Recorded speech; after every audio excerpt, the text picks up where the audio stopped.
stage. You ought to hear what I'm saying. Success is a plan that takes years in the making. When nobody did, I believed. Had to let go of things I did not need. Cut off some friends in the process. What could I say? I could no longer carry the dead weight. Get off your ass, there's lots you can do. You wanna learn something, then watch how I move. But they don't wanna do shit. They wanna be spoon-fed like a little baby. That shit is crazy, boy. Change up your mindset. I get 3 days worth of work done in just one. 727 mindset is the hustle for us. You get it? They'll kind of give it to us from the brokers slash investors, because they're also investors' perspective. And then Andrew, who's an investor, used to be a realtor, but not anymore, so now he's on the other side, the consumer investor perspective. So let's kind of get started. I want you ladies to start with Ms. Kinga, like kind of introduce yourself, you know, what you do, and you know, where you're at, and then we'll just kind of work it, and then, you know, talk a little bit about what you guys think about this.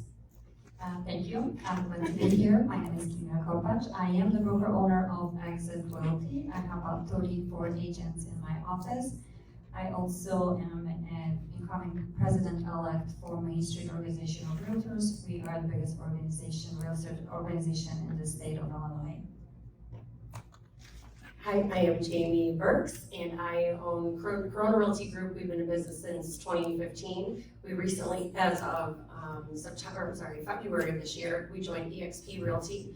We have about 15 agents right now. We do handle residential, commercial, business sales, rentals, in our brokerage as far as with 4 clients, and then we do our own investments as well, wholesaling. Awesome.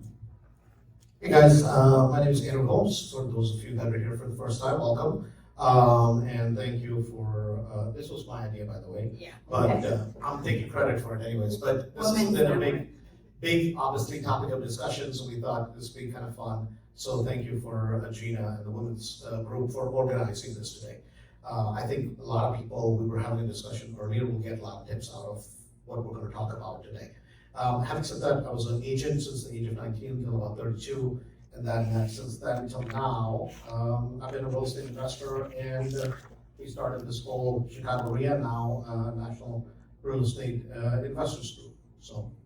Yes, and we'll give you guys more information about that at the end, but why don't we start with Ms. Kinga, since I know you work a lot with NAR and have a lot of kind of insider information. What's going on? Explain it to us as if we have no idea what's going on. So yes, as of August 17, in order for agents to show any properties or any buyers to view any properties, you have to sign a buyer's representation agreement that reflects it could be exclusive and non-exclusive, and that specifies that the buyer pays the commission to your brokerage or to your agent. And that just started a couple weeks ago. August 17, yes. So prior to that, were there buyer agent agreements? Yes, there were. Just no one was using not many people were using it, but yes, there were. Is there a difference between the ones now and the ones that were before? No. So a couple paragraphs have changed, just to show that you have to have a written agreement right now. And actually, as of January 1st, 2025, this will become a law. Right now, it's just for the settlement that we had to comply with the request of the settlement. So a couple of paragraphs have changed that shows that the commission was always negotiable, and again, that you're paying your own brokerage, your own real estate agent that is showing you the property. Earlier when we were doing the podcast, we were breaking it down in 3 pieces, right? One is a exclusive buyer's agency, right, where the agent is representing you on any and all properties you buy, correct? That is correct, yes. Okay. Second is going to be a specific to that house, so that would be non-exclusive buyer's agency. And I'm just, for agents, they may already understand it. For a lot of people that are investors, this is very pertinent, right? That which is you're doing a non-exclusive buyer's agency to see that particular property, right? And then the last one is no agency. No agency, and a lot of investors can use that no agency if you know what you're doing and you just want to see the property and you want to call the listing agents, then you can use the no agency disclosure. Okay, so there's basically three different pieces, and a lot of times, I think the massive confusion is gonna come between the three things, right? Moving forward, so the agents are gonna have to explain each one of those, and I'm sure everybody will have their interpretations over time, it will all settle in, right? But that's kind of what it is. So I guess, Jamie, from that end of it, how are you guys dealing with this in your office? Because I'm sure a lot of agents are panicking, there's different reactions from everybody. What are we doing? Yes. So for us, it's been more so business as usual.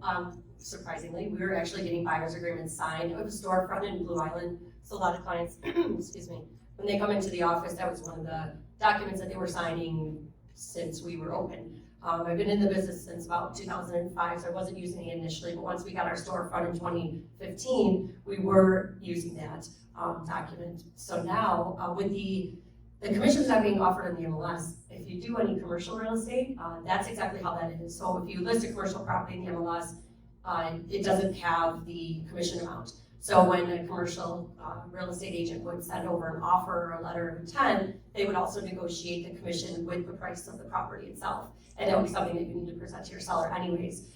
So with us, with getting the document signed and having the exclusive buyer representation signed and knowing which one of the three I find in the field, because we do list a lot of properties, I think the agents, as of to date, since the 17th, are a little bit more confused with the seller's addendum to ask the seller to pay the buyer's broker commission. They're really not understanding like how that works. Why do I need this document? And whether or not, I get a lot of calls like, hey, is your seller willing to pay a co-op commission? And that for us is, everything's negotiable at the end of the day. And I think for us, that document is helpful because if I say yes, and let's say my seller's giving them 2.5%, they have to get the seller's addendum to pay the buyer's broker commission. And if I say no, they're still going to get the seller's addendum to pay buyer's broker commission and then attach clearly the designated residential buyer's agreement they already have signed. So I have an example. I had one that was signed on the buyer's end, and then I submitted an offer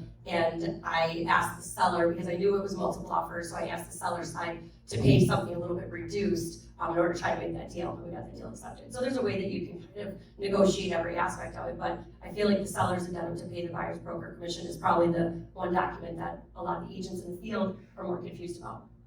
And then what does it look like on the HUD? It looks the same, still looks the same. So Judy is right, and actually there are two different addendums, especially in Main Street, and I think it goes to the other ones. So if the seller offers a commission, there's broker to brokerage commission. So it's just the listing office and the selling office fills out. But if the seller is not offering commission, then we have to ask them to addendum to the offer, the seller to pay the commission. But then that request is from the buyer, not from the agent, but from the buyer, per buyer agreement. If I have my buyers signed up on a buyer's brokerage commission, I'm not even making the call, I'm just showing them the house. Because for me, if the buyer wants to see the house, whether or not the seller's willing to pay me, I'm gonna show the buyer the house. So I think for us, that's why we're just keep moving right along. It seems to be working for us. And that's the correct way to do it. So if in that situation, if then you negotiate the seller to pay the commission, then the buyer's off the hook as far as paying the commission, or is that an addition? Yes, you can't get both. So you have to one or the other. So the one that I had, we do menu-driven pricing for selling. So with our listing packages or to our buyers, we have different menus of different services that we provide, and that kind of gauges what commission we're asking. Because I think that's the whole. At the end of the day, I think that is the whole goal, is to have a very, very open the gates of the communication between the broker and the client. It's like, I'm going to provide these services for you. What are you paying me in return? So as long as it's worth it, I don't think any client has a hard time paying a broker to work for them, but they want to know that they're getting the right services and they're there to protect them and help them find the house that they're looking for, or investment, what have you. So with that particular buyer was signed up at a particular percentage, and I had asked the sellers to contribute a little bit less. So I feel like that helped, because I do get some agents on our listings where they have a buyer signed agreement at 2.5%, but then my seller's offering 2%. And And they're like, oh my goodness, but my buyer can't pay the other 0.5%. And that kind of sounds like a problem that they have. You can always go down in your commission. My stepson would say, that sounds like a you problem. So it looks like you might need to just sell that particular house that they want for the 2% if your buyer can make up the difference financially. Sometimes they just can't. Right. And that's okay. Sell the house. I think better than nothing. Right. And also vice versa, when you have 2% listing commission and the seller is offering 2.5%, we are not allowed to take the 0.5%. It goes to the seller, or we can negotiate on the price. Oh, good to know, because I know we were talking about this earlier, Kinga, like I've had, as an attorney, I've seen where they kind of double dip.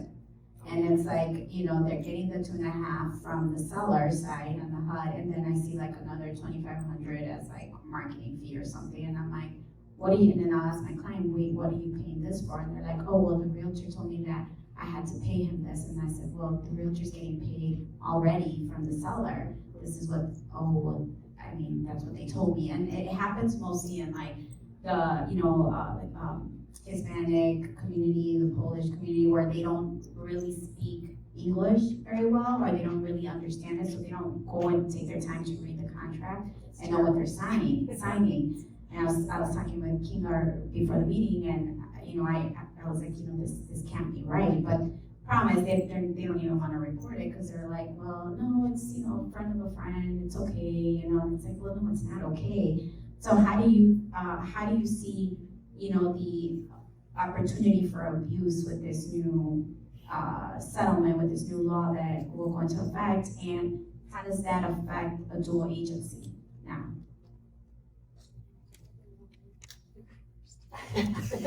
Let's hear the law first. So the new listing agreement actually specifies if you can take the retainer fee and what happens to it, if the listing agent can keep it, or it goes towards the commission. And same thing on the buyer side, because we can take the retainer, but it literally specifies what happens to that retainer money, and we have to explain this to our buyers. We cannot double dip, and if it comes to dual agency, my office specifically don't do a dual agency. However, we will definitely do no agency disclosure. So if any buyer or investor calls us and they're willing to represent themselves, we're willing to do that. But there's no agency disclosure. Now it's updated, and it has like, I believe 15, 20 questions that tells us, specifies what we can and cannot do, and to make sure the buyer understands what does no agency mean, that they have no representation. So I guess that comes down to, this is earlier we were talking about, right? From a investor's perspective or from a buyer's perspective, right? So let's leave the investors aside for a second. We'll just take first-time home buyers, right? FHA buyers, VA buyers. For those types of buyers, this is now something new that they're going to have to understand about the change in the industry, right? For agents across the board, right? You have obviously 10 to 20% of the agents that do very well. They'll continue to do well. It's the rest of the agents that are going to have to adapt, right? So how do you guys see from that side of it, especially for people that may only have 3.5% down, or maybe using a VA loan, have very low down payments? Do you really believe that it's going to affect them or their ability in terms of representation? I think that, I think it's an opportunity for brokers to actually make a little bit more money, if you ask me, because on the listing, on the buyer's agent side, so if you were able to, before when you were showing a property, you would get paid whatever their co-op was, that's just what it was. And now, if you have an agreement signed by a client based on a clear understanding of what the expectation is that you're going to do for that client, and they're happy, because a great deal is a state of mind. So if the client is willing to pay a certain amount for your services, then, you know, perhaps that listing may have offered, you know, 1.5%, and now they're telling you 2.5%. So I think it's an opportunity to make more money, but you also have to know your client and what their capabilities are. You can't sign someone up at an exorbitant percentage when they have limited funds, and where we're at, we're in Blue Island. We do have a lot of clients who are getting down payment assistance and things of that sort. Well, you're structuring offers to cover just that. So there was an offer that was in our office this week that the buyer was buying VA, and the goal with that is to put down no money down, just your earnest money. So they structured the offer with the closing cost credit for the buyer and enough for the seller to cover the buyer's co-op commission as well. There's a small part of me that feels like maybe a little bit more of a small part of me, but the law itself, what it's set out to accomplish, is gonna essentially sometimes be clearly the opposite. They're trying to protect the client. They're trying to make sure that that they're not paying more for houses. And here we are, almost in a position where we're able to get a little bit more because everybody needs to be happy. But sometimes it will work to the way it's intended for, I think. So piggyback on Jaime. So every buyer actually should interview their agent to make sure that those agents know what they're doing. And by the way, those agreements, the buyer's agreements can be signed for a day, for a week, for a month, and they're valid for either city or a county. You cannot put a whole state because obviously we're not an expert of the whole state. So it works on both ways. So you want to make sure you want to work with this buyer, and this buyer want to make sure he can work with you. So again, we can work for a week, for a month, or so. So we're gonna earn our commission to make sure we can protect our buyers, and yes, we can still ask for the commission, and the commission can be financed, or we can ask for the closing cost, for FHA up to even 6%. And if the seller agrees, the buyer will have that money to pay our commission. Jaime, in your office, you guys do dual agency or no? Not really. No. I've done like one dual agency deal in my 20 years of business. So, yeah. No, I have a team of buyer's agents, so there's no reason for me to. A lot of times I represent about 90% of our listings as their agent, so I prefer just to talk directly with the seller, even if the agent is within my office. But we do make sure we define that. We tell them specifically, like, I'm not going to be your dual agent, but are you okay with an agent from my company selling your property? And that's when they sign the dual agency and they say, yeah, that's fine, sell it. I'm here, so. So, I mean, the reason I was asking that is because a lot of times from an investor standpoint, right, we're calling a listing agent, right, the property pops up, let's say on Redfin, I mean, it's just like a hot listing, and you call the listing agent, and from time to time, and it's gotten better, I can definitely say this, in the last year and a half, I've seen the difference, but a lot of times you'll call and you're like, hey, listen, I'm just looking to buy the property, and I don't want any agency. Like, even some agents didn't understand what no agency was, right? That's where kind of the problem started, because they're like, well, what do you mean no agency? Who's representing you? I'm like, nobody. I mean, I've probably bought more properties than you've sold, right? I mean, that's just kind of reality. And so for like experienced buyers we're talking about, is that something that a lot of brokerages are going to become open to? Because I think the other day I had this situation, I called the listing agent and I'm like, if you do dual agency, that's okay with me. If you don't, that's okay also. You can just do no agency. I can send you 7.0, I can send you proof of funds, LLC docs, what else do you need? Is there any addendums? They're like, well, you just can't send that, sir. I'm like, what? Yeah. I'm like sending you all the documents, they're like, you don't have a license. I'm like, I understand, I'll put no agency on there also. They're like, well, that's not legal. I'm like, it's not legal for me to send you a real estate contract. And it's not the agent's fault, genuinely, they really believe that I was doing something incorrect, right? And and part of it is education, right? The phone call ends with, they're like, well, you can't do that. And I'm like, well, I certainly can. I'm like, you're not gonna do dual agency. You won't accept no agency, so you're forcing me to go to another agent. Now, I could have called REIA or anybody. The issue wasn't that. I'm like, you do realize you're opening yourself up for somebody like me to go after you, right? And I'll just do it for shits and giggles to make a point. But I think sometimes some of these things come up and it creates a challenge. And so that's maybe just goes down to the better education of agents sometimes. I have a question on mine, kind of goes with what you're saying.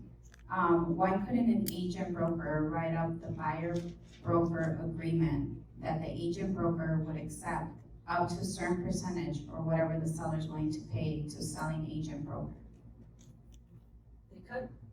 Yeah, they could. They can, absolutely, they So you can. can get, I suppose if, Oh, sorry. So I suppose if you were, like, investor calls my office and says, I want to purchase a property and I have 500 units and I know what this is and I don't need to see it and whatever, you're sending the offer over. You obviously have a dollar amount in your mind of what's gonna make sense for you. I'm still gonna present it to my seller now. I mean, especially if I'm willing to say, let's say I said, yes, I'll do dual agency.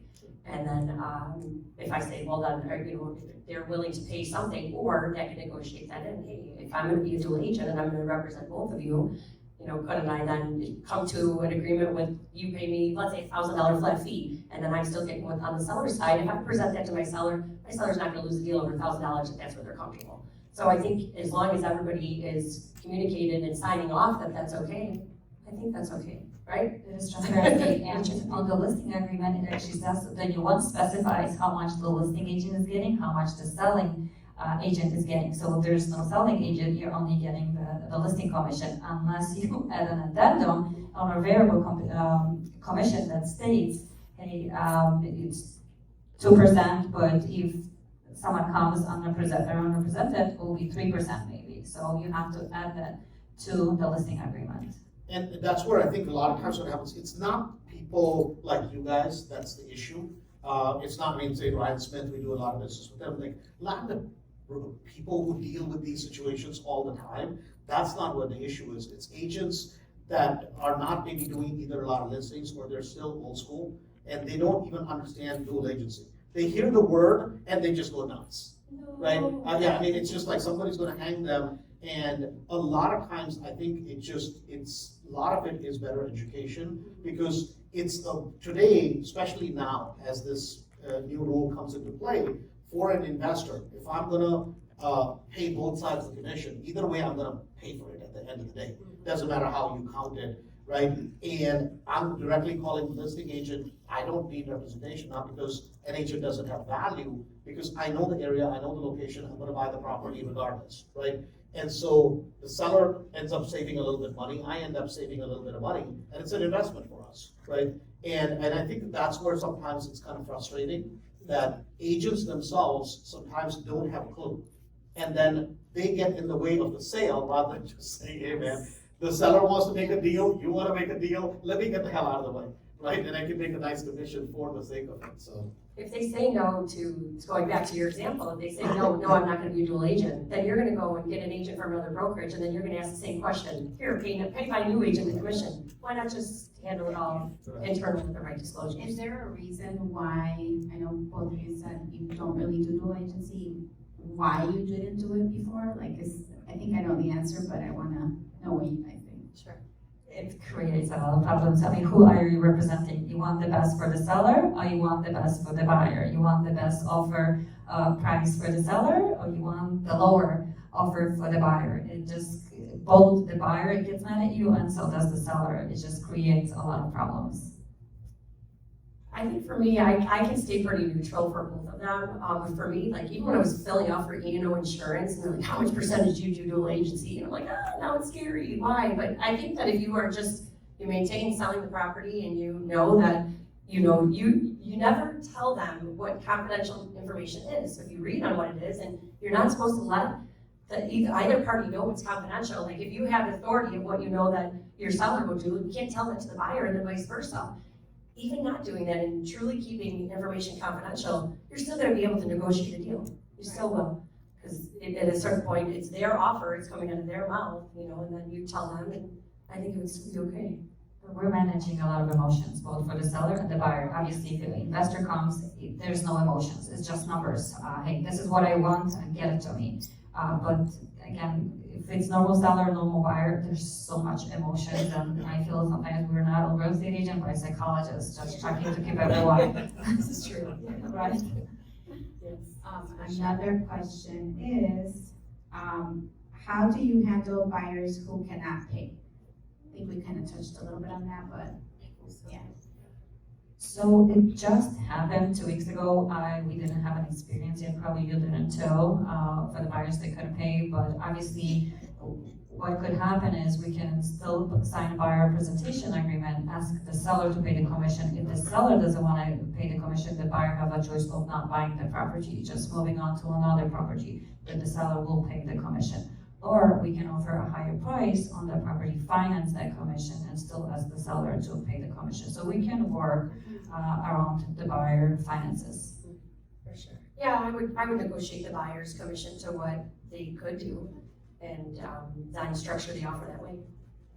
So, I mean, to put it in like numbers, let's just say it's a $300,000 sale. They were gonna write up a contract for $300,000. The agent needs to get paid $5,000, $6,000, whatever that agreement is on a buyer's agency agreement. It's no different than you basically write a contract for $309, asking for $9,000 to be paid towards closing and or other costs. Same exact thing. It will be $306, and then it's no different because as long as the property appraises out, right, it's good to go. So, and sometimes people are like, well, but isn't that unfair? No, it's not, because right now, when they're paying your closing costs, it's the same thing. The property's gotta appraise out. If the property doesn't appraise out, either the seller lowers the price and still gives you the $9,000 that you were asking, and vice versa. So I think, and part of this is, I think it's just too early. We were talking about this earlier, that all the agents, everybody's trying to cover their back. Nobody wants to make any mistake and open themselves up for another issue. But I think this will settle out, and I don't think ever the buyers are gonna understand exactly what agency, no agency, exclusive, any of this nonsense means anyways. But I think there will be a rhythm of doing business that will be found in the industry and moving forward. And that's just kind of, it is what it is. But Jaime said something interesting earlier, that some of these things are done supposedly to help the buyer. It's like that Dodd-Frank Act. I don't know if anybody understands the whole Dodd-Frank Act. Some of you online may understand that whole nonsense. Supposedly, the HUD statement was supposed to get easier for you to read, right? It's the government getting involved because of all the BS that happened in 2005, 6, 7, and 8. And it's because the buyers didn't understand what you were signing. No, you knew you're picking strawberries and you're buying $1 million property in San Diego, California, because you could just make up your income, right? No income, no doc loans. And then you're gonna blame the lender, the agent, everybody else, supposedly, because you didn't understand. So in their wisdom to make it easier for everybody, now you have to read page 2 of a HUD, add up your details, and then bring it back to HUD 1. I mean, on the page 1 of it to figure out, and that's supposed to be an easier HUD statement for you to read. If anything, it's way more complicated than it used to be before. So, I mean, and I think this whole thing is another one of those deals, but on the agent side of it, you just have to deal with it because you have to protect your license, you know, so. You mean it's not easy to read? HUD statement, let me know how many people understand the HUD statement. So my buyers call it a my God form. Yeah. No, I mean, it's just, it's a crazy thing, and some of the things, like now I don't have a license, so I don't give a damn, right, I sent it back. But a lot of the stuff, when you have a license, like everybody's pointing a finger at you, right? Because it doesn't matter what happens. The buyer buys $10,000 at the furniture store before they are going to close, 2 days before. They pull a credit report, guess whose fault it is? It's the realtor's fault because the buyer bought to them, right? Yeah, I mean, because the buyer goes, I mean, it's just, that's the industry, and today, 99.9% of the agents, you're looking more on the back, oh, is somebody going to come and get me? That's just, unfortunately, the industry, right? And you say anything, it's discrimination, it's redlining, it's something, you know, I mean, it just, and when you're making a living as an agent, right, it's like, what the hell do you do?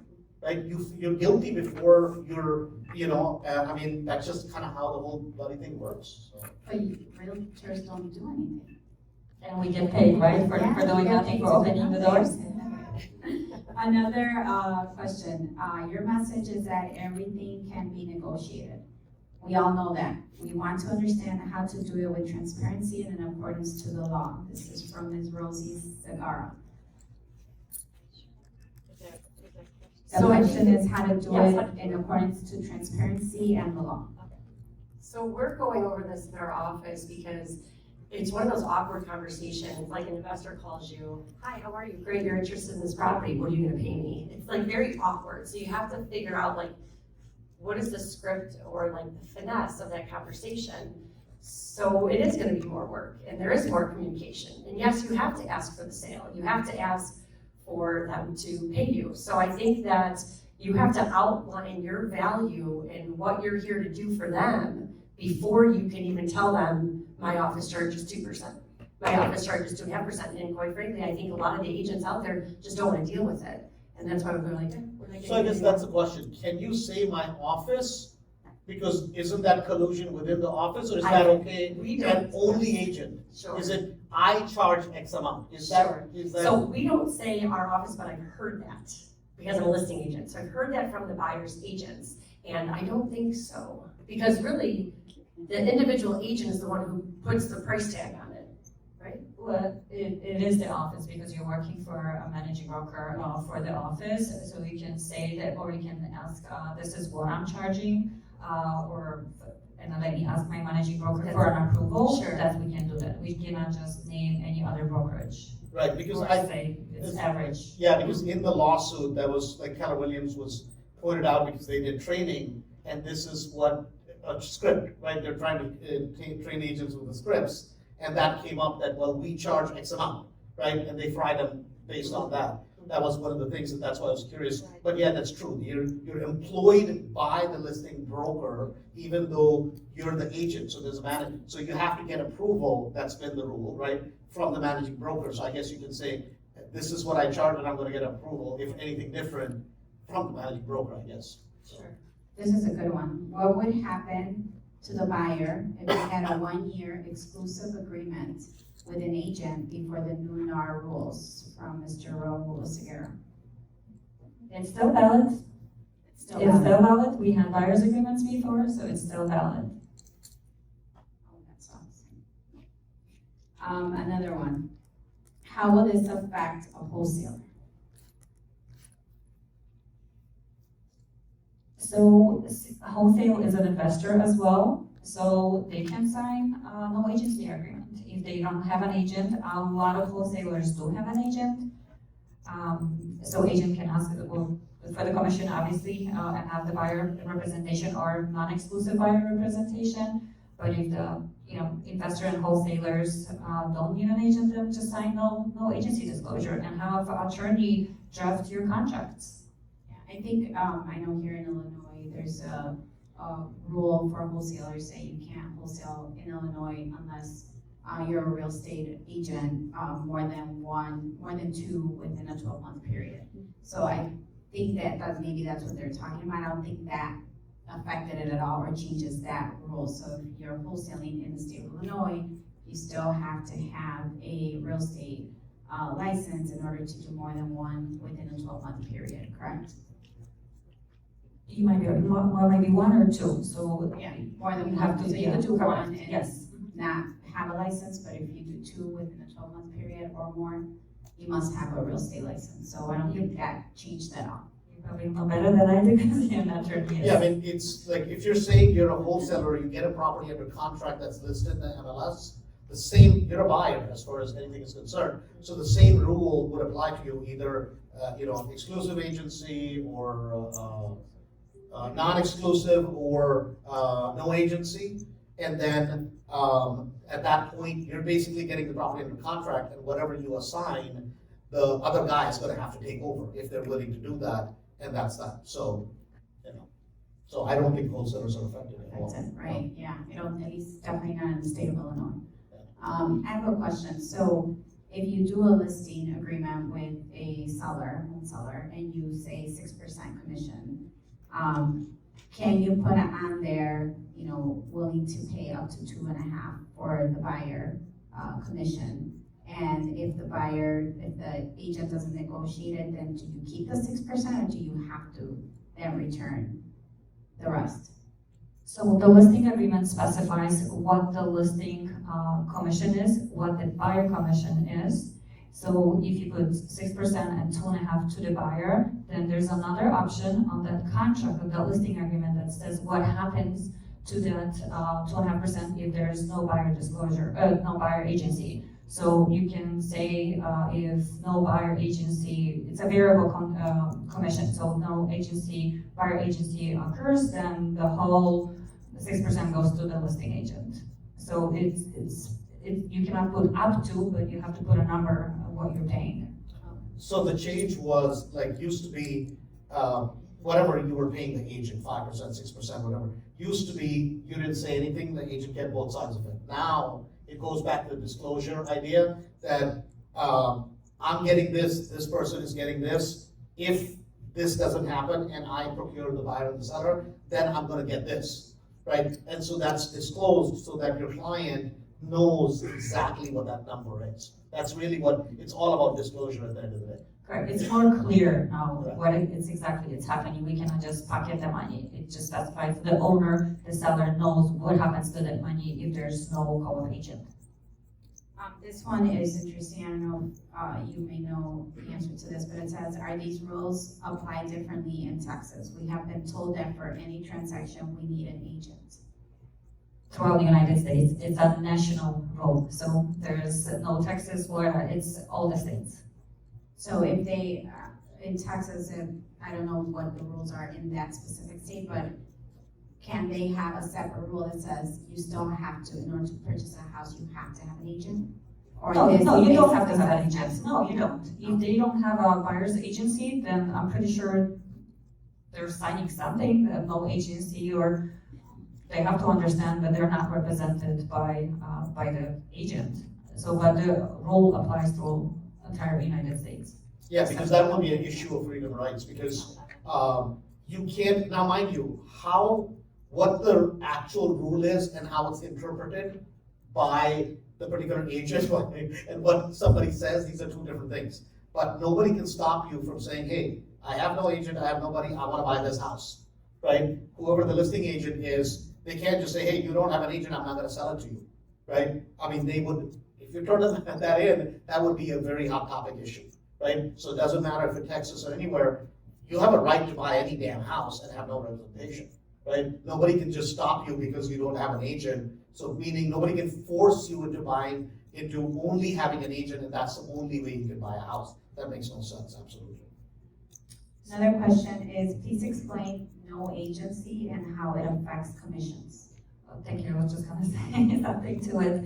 So no agency means you don't have an agent that is representing you, that it's helping you write a contract, that it's helping you, well, the listing agent can show you the property and they can only disclose information about that property, nothing else. They cannot tell you how much the home could be worth, how much to write an offer for, they cannot help you write an offer. They cannot tell you to inspect the property, they cannot negotiate inspection issues. You can have, if you have an attorney, you can have an attorney help you, but it just says that you're on your own, you're doing everything on your own. How do you prevent the buyer's agent from double dipping, getting a commission from the buyer and also negotiating a commission from the seller? That's actually prohibited by law, and I'm hoping that will not happen. If that happens, if that agent get caught, I don't even want to know what are the consequences. I mean, we kind of talked about this a little, but I have seen it happen. And again, I think it happens mostly in communities where people are probably not as educated and or don't take the time to read what they're signing. More and more, I represent like 80% investors in my practice, and the past couple of weeks, it's more like, hey, I made an offer on a property and they want me to sign this, and what do I do, and do I have to pay? And like, I've seen a lot of different variations of what is being asked to sign, and I think one of the confusions is if I sign a buyer's agreement and for this particular house, and then I go see another house and I don't want to use this buyer's agent for it, I want to just use a different one, can they sign two different buyer's agreements for two different houses? No, they cannot unless they're signing, that agreement for a week and then they're signing another one with a new agent. But if they're gonna sign exclusive right to buy agreement with both agents, they're gonna owe commission to both of the agents. So you can't sign it per property? You can, but it's then non-exclusive. Right, not exclusive. So just to explain that very simply, you have an exclusive agent, hypothetically, let's just put a 6-month term to it, right? So, well, I call Ms. Kinga, I'm moving here from Jersey, and one of her buyer's agent, I signed the exclusive buyer's agreement. So that means that if I'm looking at 10 properties, I am going to go through them. So if I 11th property, I call her. And I say, well, I didn't buy the property through them, why do I owe them that? Is that within the 6-month term? Did you sign an exclusive buyer's agency?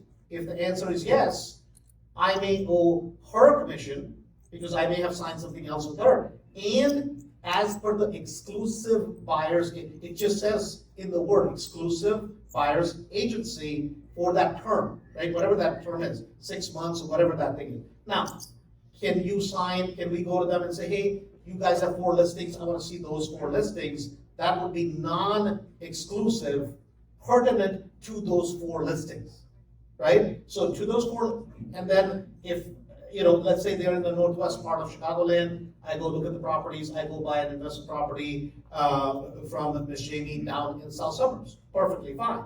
But you're being unfair to the broker, in this case, we're just saying Ms. Kinga's office, where you signed an exclusive buyer's agency, right? And they're showing you 15 or 20 properties, next day you go buy a property from somebody else, then that's unfair to them because they've just wasted 15, 20, 40, 50 hours running around like a chicken with the head chopped off, showing you properties, and now you just go and buy a property. So it's the problem is, I think in some of this stuff, people don't understand the difference because they're signing paperwork and then they're like, oh my God, I got myself into hot water, right? Is kind of what it is. So also the listing agreement, so the buyer can have 2 exclusive, but 2 different cities. Like you can sign with me for like Cook County and DuPage County. You can sign with Jaime with, Lake County or different county. So they can have 2, but it has to specify which county or which city or municipality you're buying.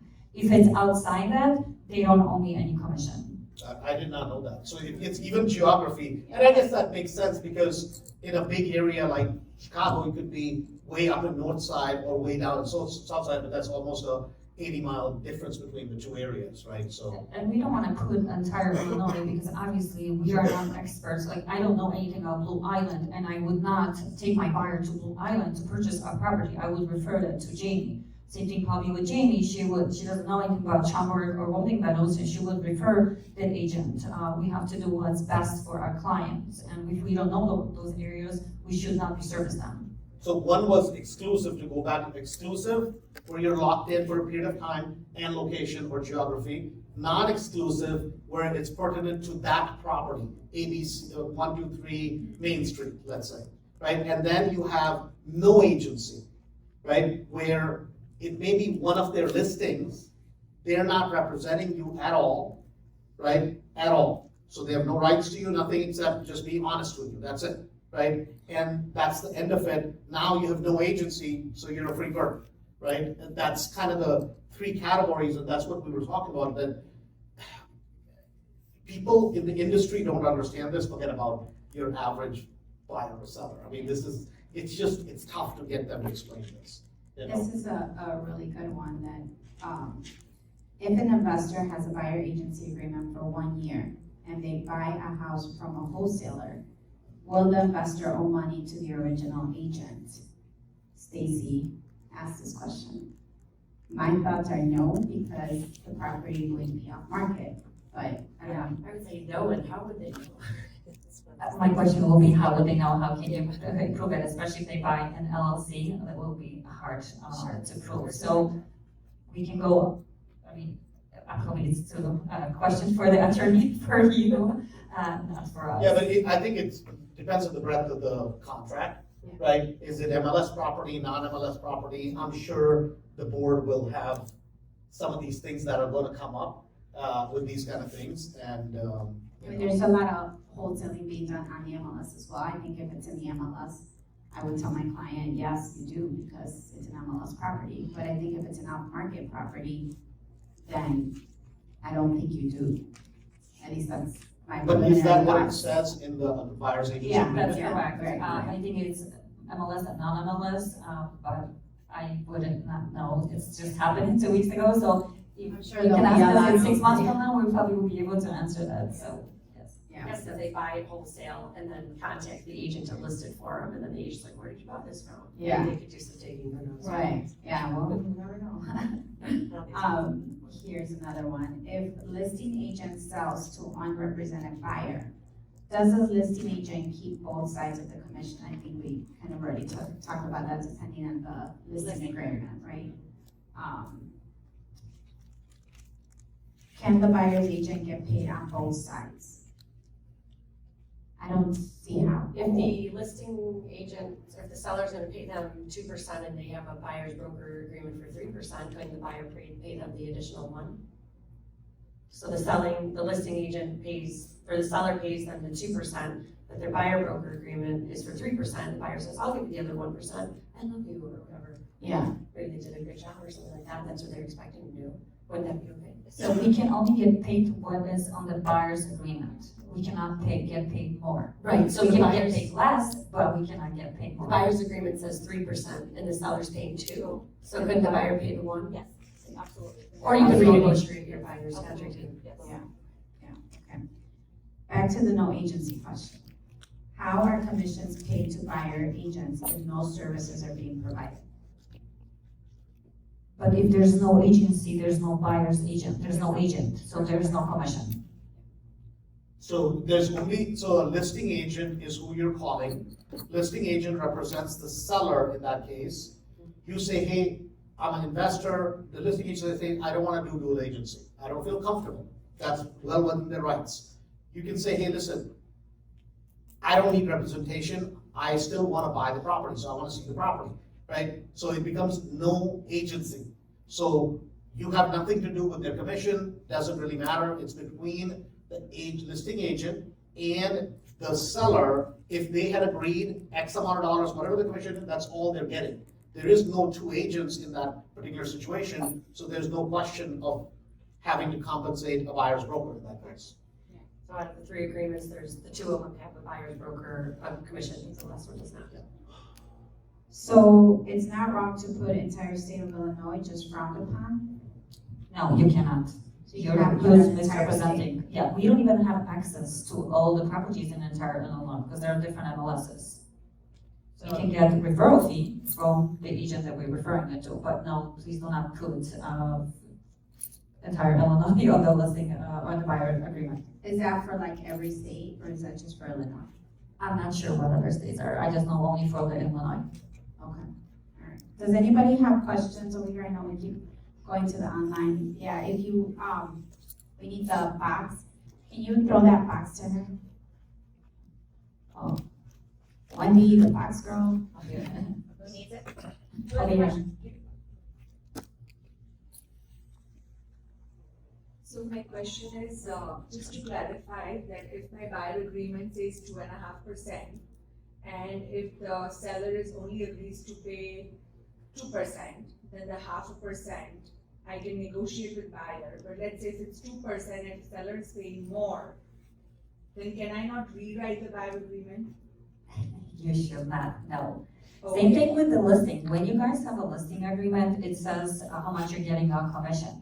So when you pay, you're getting that commission. You can lower it, but you're not supposed to make it up, get a higher price. So if your buyer agreement is for 2% and the seller is offering 3%, you can only get 2%. You can negotiate that 1% in a purchase price or a closing cost for your buyer to get it, but you're not supposed to get it. It's very clearly spelled in the settlement that you're not supposed to get it. You can only get what you want, what you need. So if the buyer, if you have 2%, 2.5%, and the seller is offering you 2%, I'm sorry, 2.5%, and the seller is offering 2%, your buyer is liable for paying you the 0.5%. Right, but that 1%, let's say if my buyer agreement says 2% and if seller is willing to pay 3%, then I can still fight for that 1% for my buyer.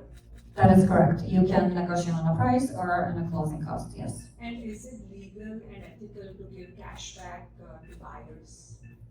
Because it's a very cultural thing, but I just wanna. So, yes, so if you close with the buyer on the seller, you as the agent representing the buyer and seller, yes, you can refund their commission, but only after the closing, and yes, you can, refund that commission, yes. You cannot pay for the referral to any person for giving you that client. You cannot give them the money upfront. Again, you can do it after the closing if you closed with that buyer or seller. So I can officially give it Yes, that's a legal way to do it, yes, you can. Okay, thank you. Another question. What if I am a new real estate agent buying a personal home for me and my family as a first-time homeowner? Can I represent myself? I'm assuming yes, right? And I'm assuming they can still negotiate the commission with the seller as if they were representing somebody else, right? Okay. Do you have a question? Yes. Suppose I'm a buyer. And somehow, because commission is negotiable, I told my agent, I'm gonna pay him 1%. He told me, don't worry about it, I'll get the rest of it from the seller. So we go ahead and negotiate the purchase price, and it comes down to $300,000, and he was able to squeeze 2% for closing costs for me. But the seller would not give any more. Now, that side is exhausted, and I'm only paying 1%. Can I, because I'm getting 6% on my mortgage, can I, in an effort to help my buyer's agent, inch up my rate 0.25 so we can free up $5,000 so I can pay this guy? Can we do that? I like Jose to be my buyer because he's actually fighting for me as an agent. So, first of all, you cannot agree verbally with your agent. You have to have it in writing that you're gonna pay him 1%. Correct, and he can only ask for 1% from the seller. Well, he can ask for 1.5 more. or- No, he cannot. You have an agreement, buyer's agreement with your agent for 1%. Oh, I see. He's only getting 1%. You can ask for closing costs, and you can get the closing costs paid by the seller that goes towards your closing costs. What you're gonna do after the closing, if you wanna pay your agent, you can do so, but on the contract, you have a buyer agreement for 1%, your buyer agent, you're only getting 1%. Yes. I guess my question was, can I go up a quarter percent on the mortgage I'm getting so I can pay him? I mean, So basically, you wanna pay your buyer more. yeah, because he's not Okay, so getting if you're it. that generous, that you wanna pay your buyer's agent, they'll have to amend. What she's saying is this: you go to the real estate agent, you sign 1%. He can't go wink, wink, nod, nod, oh, I'm gonna squeeze an extra percent out of the seller. Cannot do that, that's illegal, period, right? That is correct. So- If I were you, I would sign the buyer's agreement for 5% and ask the seller to pay you 5% and negotiate, lower commission. So you can, what they're saying is, if you negotiate, let's just hypothetically say, you sign a buyer's agreement with Jaime, right, for 3%. And she gets the deal for you, the seller is only offering 2%, right?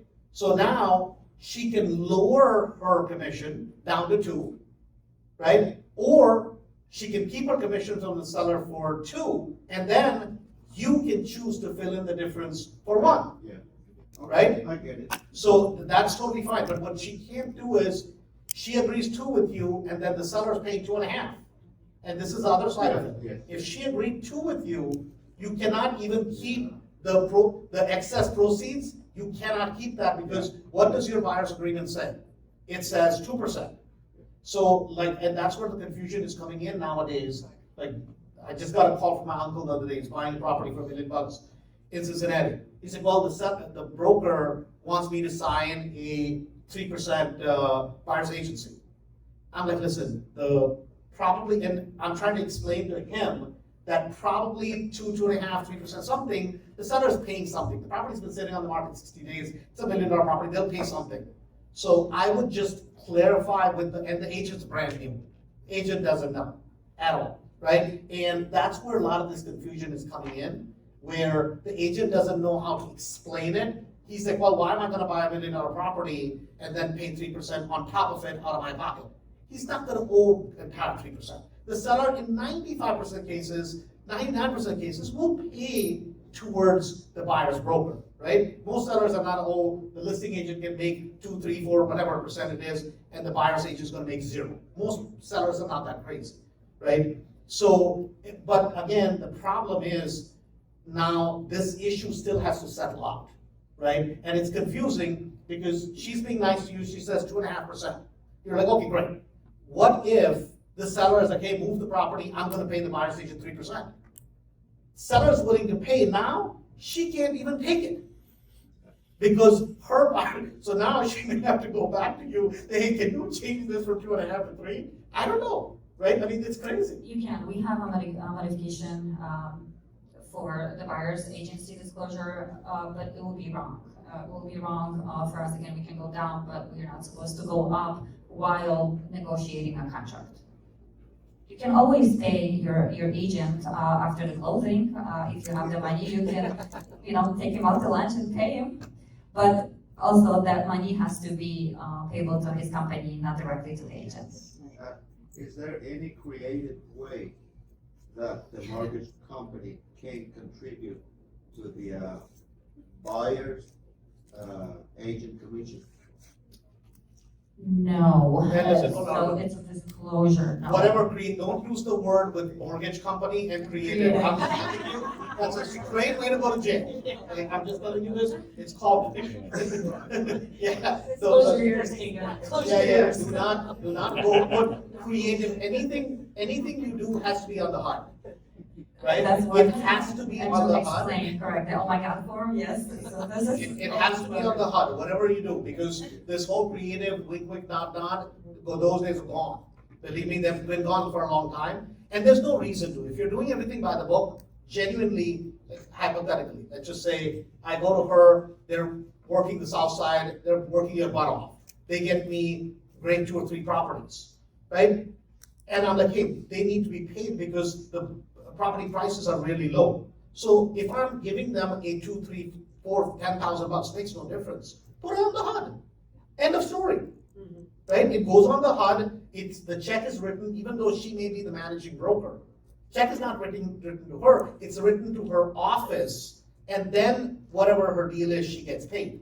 Right? So the whole system is created so that you don't do any off-HUD transactions, because the only reason you would do off-HUD transaction is you're trying to hide something, right? It's an expense of buying the property, which is deductible, right? So why would you want to take an expense that's non-deductible off the HUD? You wouldn't want to do that, right? So just do it right on the end. Maybe at some point, I'm not saying this is the case, maybe at some point on investment properties, right? I'm exclusive to talk about investment properties. They may say, hey, the brokerage commission is a part of the deal, and the financing company is willing to make a part of it. They're not gonna just cut a check off the HUD. It's gonna reflect on the HUD, and it's gonna show exactly how much that check went to, and then you're covered. The way a lender explained it to me was that, let's say that the sellers were not paying the buyer broker commission, and they had negotiated the 2% or what have you, that amount is just gonna go on the final closing statement like an attorney's fee. It's gonna go on the Alta like that. So here's your attorney's fee, here's your buyer broker commission now. And then my question was, okay, so that's gonna mess with his cash to close.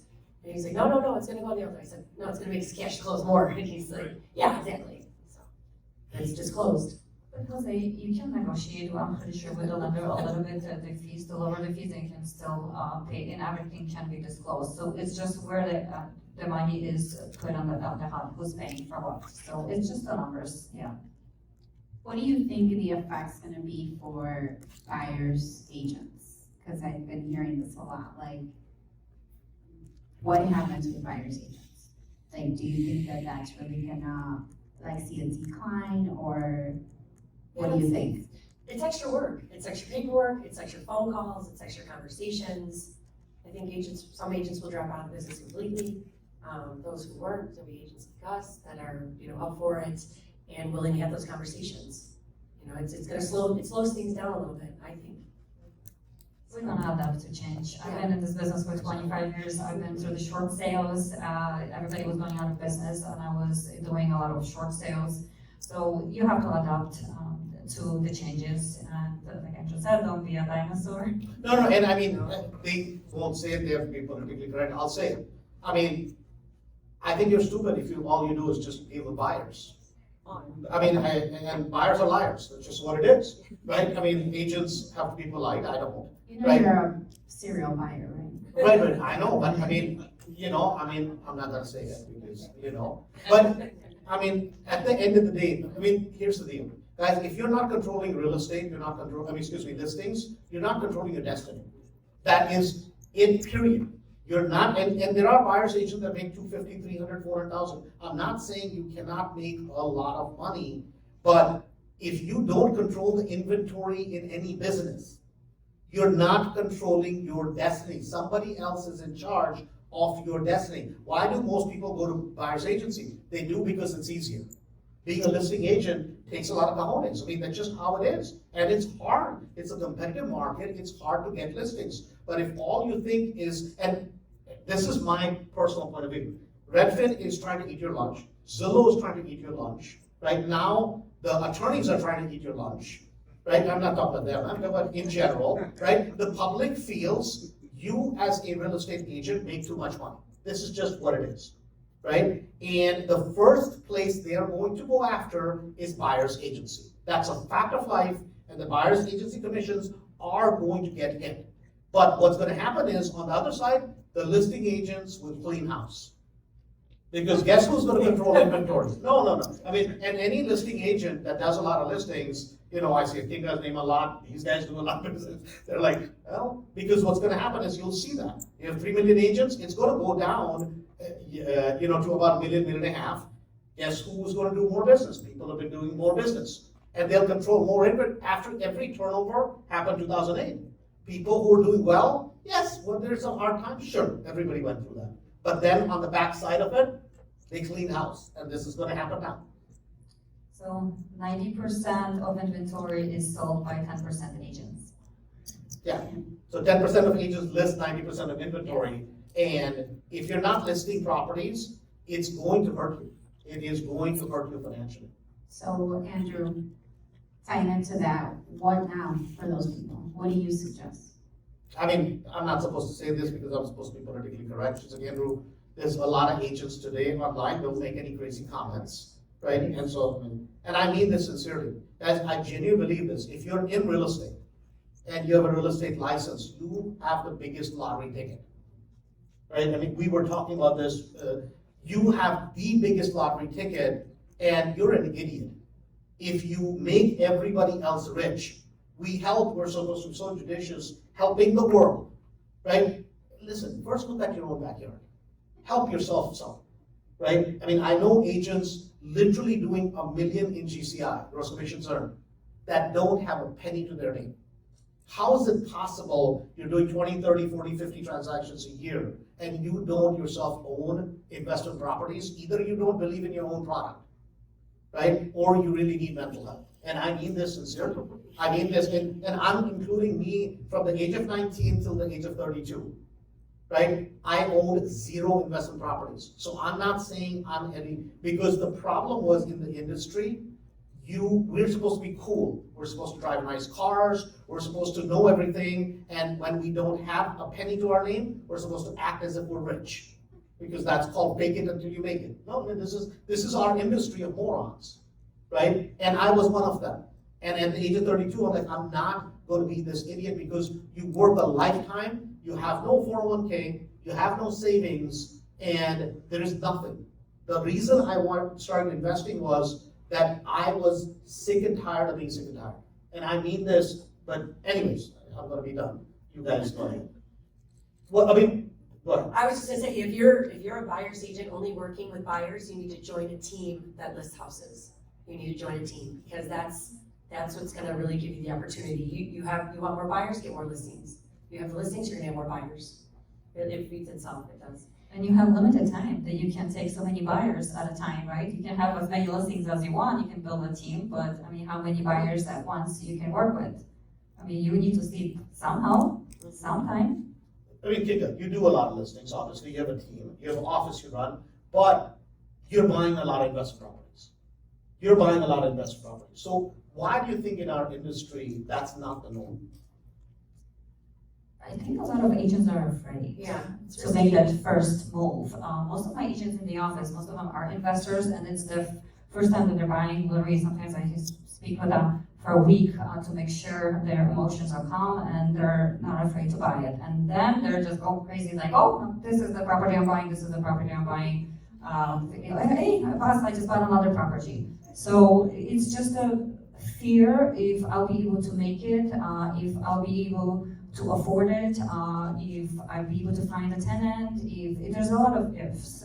So they're just afraid. But once you buy it, just a lot of things fall into place and you're just like, oh my God, why shouldn't I have done it a long time ago? I mean, I genuinely believe this, that, I mean, I think in real estate, we're crackheads. And we love that next fix. I mean it. It's like the commission check, and we're chasing that because we don't know if that commission check, when the next one is gonna show up. Right? And the next one, and I used to go to this guy by the name of Mike Ferry, right? And he used to always say, it's like, we're chasing the next commission check because we don't have enough listings. If you have enough listings, good market or bad, things will sell, you'll automatically get paid. Doesn't really make any difference. And the other challenge is offices are trained to keep agents productive. Because an office doesn't get if your agent starts doing too much investments, then their production is gonna fall, actually, because now they get too busy, right? They're too busy doing their own investments, and so offices, as it is, have small margins. And the industry is tailored towards, and rather than, and I'm being serious, that rather than that next crackhead, you gotta figure out how I'm gonna own the old poppy farm.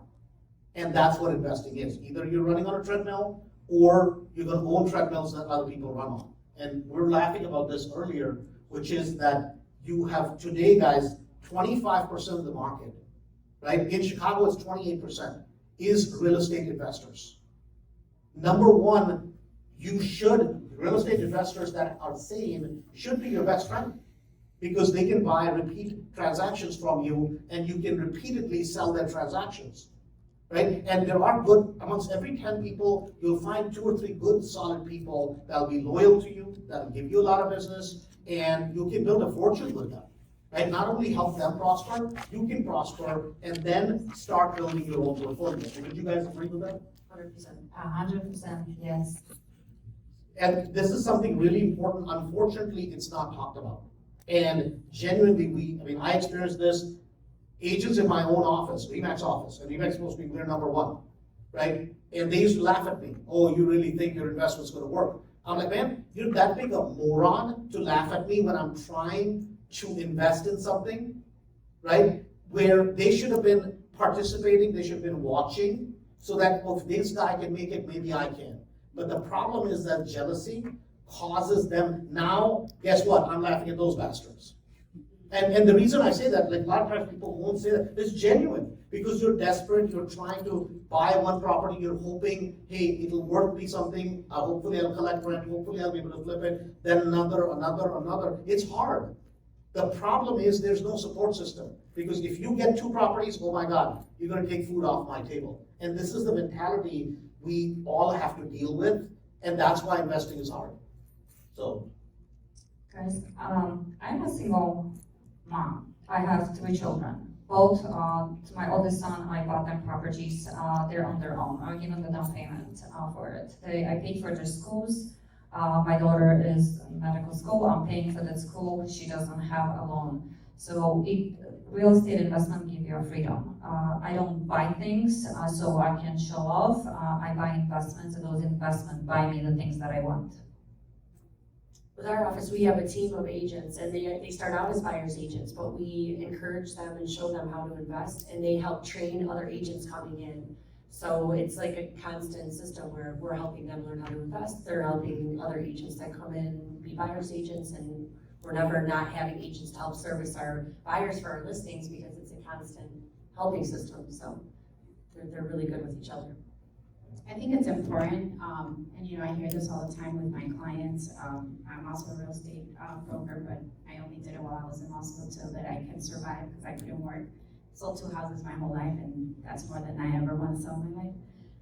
But as an attorney, I hear this a lot from my clients, and I would assume it's the same for realtors. Like, you know, a lot of my clients are like, you know, thank you for the help with the closing, because not only am I an attorney and I know the law, but I'm also an investor, and I can understand what they're talking about, and I know that, hey, if I can get your title fees reduced by $500, that's, you know, 2 new windows, like, I get that.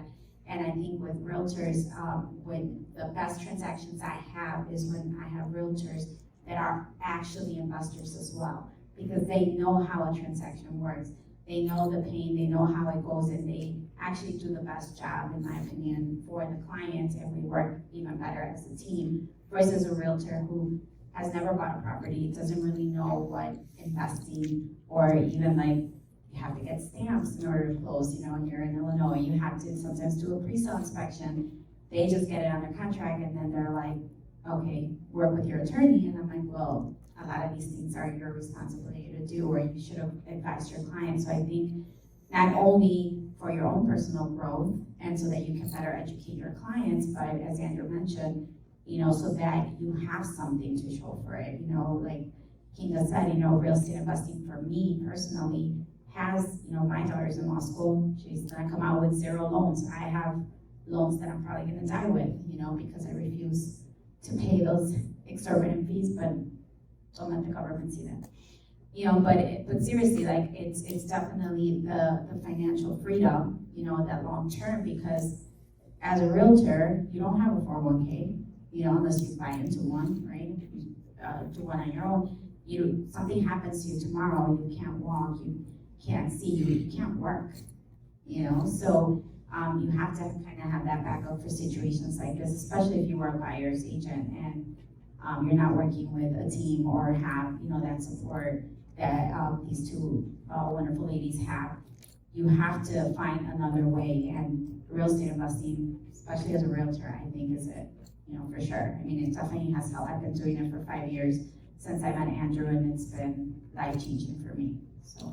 And you know, I think the biggest thing, guys, as much as we say, investors need good agents, right? We need good agents, because a good agent is worth their weight in gold. Not only can they help you with properties, a lot of times for me as an investor, I was in real estate for a very long time, yet I don't really deal with retail sales. We list with good agents, right? And a good group of agents can be your best friend, because they can help you build a massive amount of wealth, and it goes vice versa. Good real estate agents should have a pool of agents that they work with. You get 15, 20, 30, 40 transactions every single year, day in, day out, right? And here's the beauty of it being a real estate agent. Whether they make money or not, you're still getting paid as a real estate agent. I mean, it's a beautiful thing, but it's a symbiotic relationship, genuinely. And because sometimes it's like, oh, it's investors versus agents, actually not, right? Because if you're not building a good rapport with a lot of good agents, then you're making a mistake, right? Because a lot of times they can get you a lot of good deals, right? Contracts fall through, something happens on their listings, guess what? Who is the first person they're gonna pick up the phone and call? Hey, the contract just fell through, my seller needs to sell, right? I mean, the property needs to get moved because the seller is desperate for whatever reason, right? This is just, the seller's like, hey, get rid of the stupid thing for me. And you're gonna get the calls, and that is important. And so it's a mutually symbiotic relationship for both people, for the investor as well as the agent, and both of us can benefit, learn, and help each other, so. For sure.